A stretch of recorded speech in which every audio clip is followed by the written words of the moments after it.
Hidden around most street corners is a fruit tree going to waste.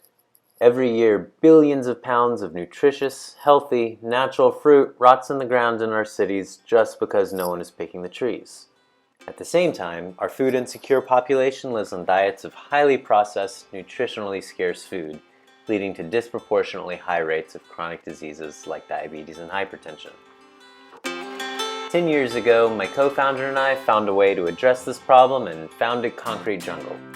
Concrete Jungle is a nonprofit that maps fruit trees, organizes volunteers to pick the fruit, and donates that fruit to homeless shelters and food pantries across Georgia. We've donated over 120,000 pounds of fresh produce to date. We pick and deliver our produce at peak ripeness rather than passing along produce at the end of its shelf life. Logistically, our biggest challenge is finding more fruit trees. We have over 3,000 trees mapped around Atlanta, but our current method of identifying new ones isn't scalable. We have a community of fruit finders that will slowly ride our bikes around neighborhoods, tediously noting trees we find and adding them to our map. Fruit picks with volunteers need to be centrally located in one neighborhood to keep the experience pleasant, so the more dense our map becomes, the more fruit picks we can organize and the more fruit we'll get per pick. It's also very difficult for us to grow beyond our city, since we'd have to spend weeks to months scouting trees somewhere else before we could effectively organize. We're always excited to try technologies to help feed the hungry.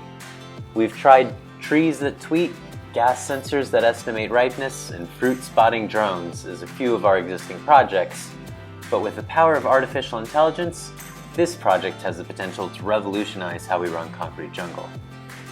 That's why we're so excited about the potential of our new app. Let's look for a fig tree. We'll highlight a neighborhood.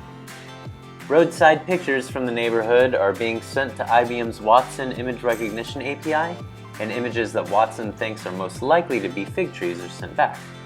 Then we swipe the pictures left to right to say whether it contains a fig tree. We call the app Timber, and it'll change how we run Concrete Jungle. With the power of IBM's Watson, we can now find fruit trees thousands of times faster than we used to be able to. Not only that, but IBM made it simple to create feedback loops to continually train and improve our models, making the process even more efficient.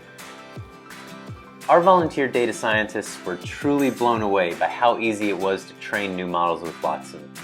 We were getting good results after collecting only a dozen training images. Timber supports a small number of fruit trees now, but we'll be adding dozens of other types in the coming weeks and months. We're truly thankful for what IBM has made possible. Together, we'll work to combat hunger in a healthy and nutritious way.